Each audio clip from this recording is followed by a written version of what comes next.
Hi viewers, good morning. இன்றைக்கி நான் உங்களுக்கு சேனைக்கிழங்கு வறுவல் எப்படி செய்கிறதுன்னு காட்ட போகிறேன். இதுக்காக நான் 1/2 கிலோ சேனைக்கிழங்க கொஞ்சம் பட்டையாக சீவிட்டு நல்லா கழுவி வச்சுருக்கேன். மஞ்சத்தூள் சிறிதளவு, 1½ ஸ்பூன் வரமிளகாய்த்தூள், தேவையான அளவு உப்பு, தாளிக்கிறதுக்கு கருவேப்பிலை ஒரு கொத்து, உளுத்தம் பருப்பு.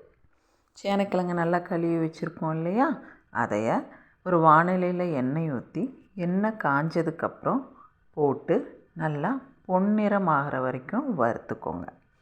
ஒவ்வொருத்தர் சேனைக்கிழங்கு பொரியல்னால் சாப்பிட மாட்டாங்க. ஆனால் அந்த சேனைக்கிழங்கு நம்ம இந்த மாதிரி பொரித்து கொடுத்தோம் அப்படின்னம்னா டேஸ்ட்டும் நல்லாயிருக்கும், விரும்பி சாப்பிடுவாங்க ஃப்ரெண்ட்ஸ். நம்ம மீதி இருக்கிற சேனைக்கிழங்கையும் போட்டு இந்த மாதிரி நல்லா ப்ரௌன் கலர் வர வரைக்கும் வறுத்து தனியாக எடுத்து வச்சுக்கோங்க.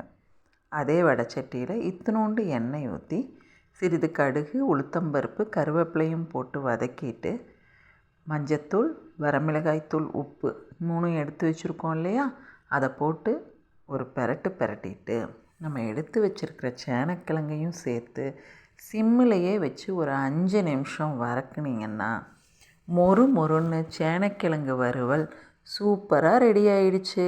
ட்ரை பண்ணி பாருங்கள் ஃப்ரெண்ட்ஸ்.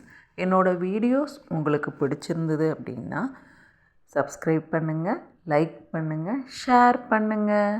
ஓகே, பாய்.